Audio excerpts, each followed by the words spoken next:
Assalamualaikum warahmatullahi wabarakatuh. Hai teman-teman, perkenalkan kami dari kelompok 1 FAS F9 akan menjelaskan materi ekonomi yaitu tentang inflasi dan deflasi dengan guru pembimbing kami, Ibu Kurniawati.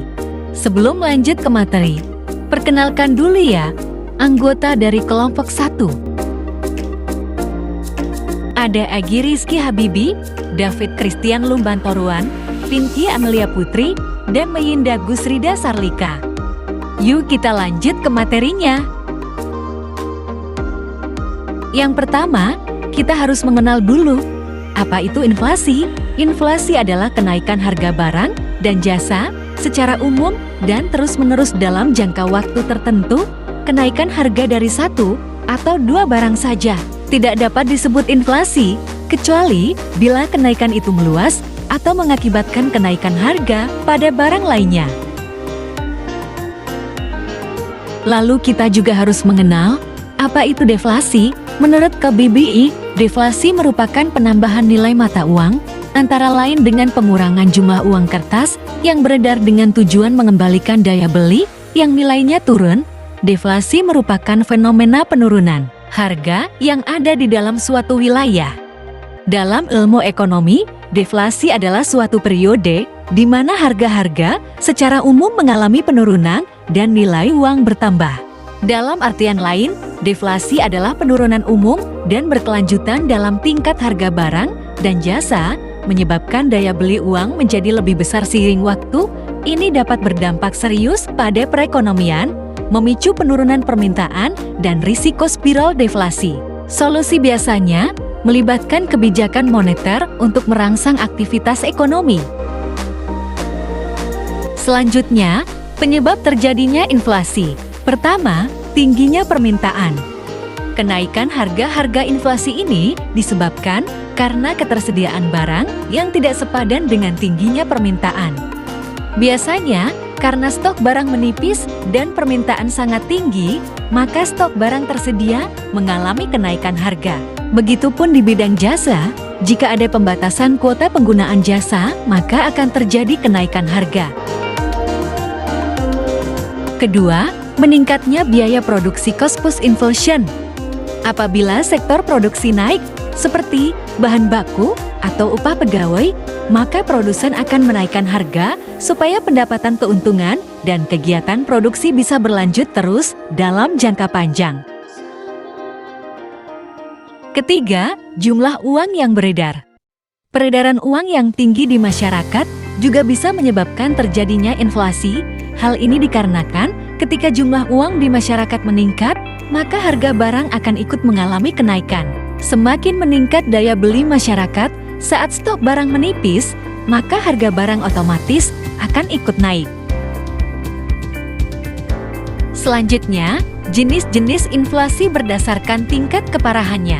Menurut Budiono tahun 1985, inflasi ini terbagi atas 4 jenis yaitu inflasi ringan, inflasi sedang, inflasi berat, dan inflasi sangat berat.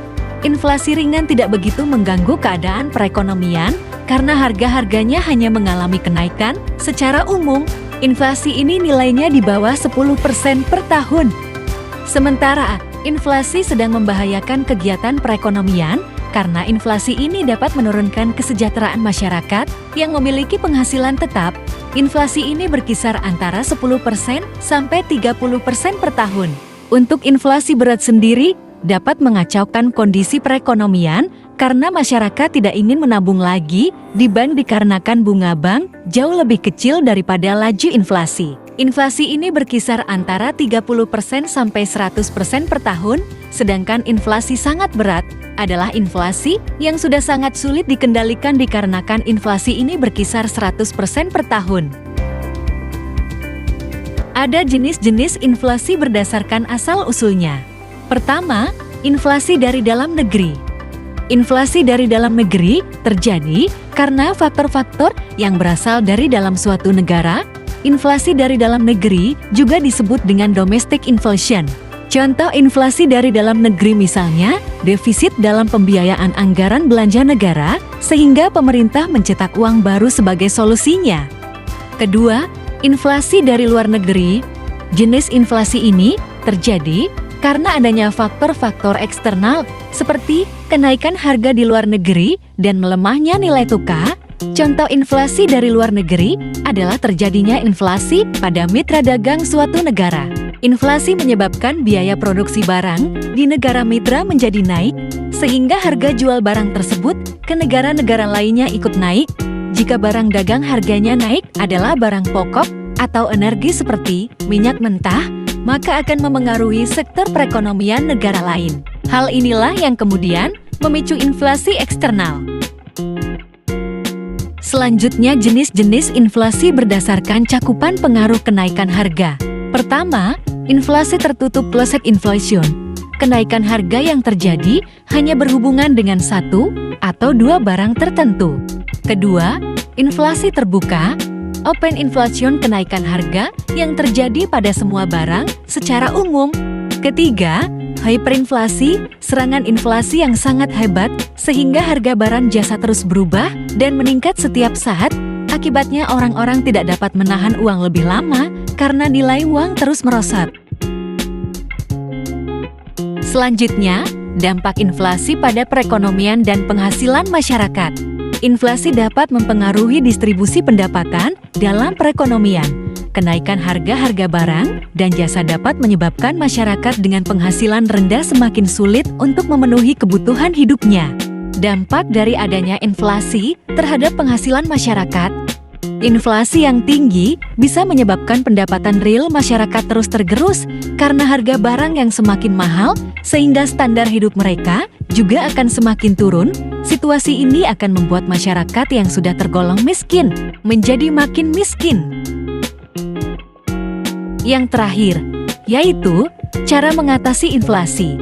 Pertama, kebijakan fiskal. Kebijakan fiskal ini sendiri berkaitan dengan penerimaan dan pengeluaran dari anggaran pemerintah. Kebijakan fiskal ini antara lain dengan meningkatkan tarif pajak, mengurangi pengeluaran dari pemerintah, dan melakukan pinjaman. Kedua, kebijakan moneter. Moneter atau kebijakan keuangan bisa dilakukan dengan menambah ataupun mengurangi jumlah uang yang beredar, dengan tujuan bisa meningkatkan kesejahteraan dari masyarakat suatu negara. Kebijakan moneter lainnya adalah dengan melakukan kebijakan operasi pasar terbuka. Kebijakan ini bisa dilakukan dengan cara mengendalikan jumlah uang beredar. Yang ketiga, kebijakan non-fiskal dan non-moneter. Kebijakan non-fiskal dan non-moneter ini dapat dilakukan dengan beberapa cara. Setidaknya terdapat 5 cara yang termasuk ke dalam kebijakan non-fiskal dan non-moneter yang biasanya dilakukan oleh pemerintah. Pertama, menambah hasil produksi. Kedua, mempermudah masuknya barang impor. Ketiga, menstabilkan pendapatan masyarakat. Keempat, menetapkan harga maksimum. Dan yang kelima, pengawasan distribusi barang. Baiklah, itulah beberapa penjelasan tentang materi inflasi dan deflasi dari kelompok 1. Semoga bermanfaat bagi kita semua ya teman-teman. Terima kasih yang telah menonton. Wassalamualaikum warahmatullahi wabarakatuh.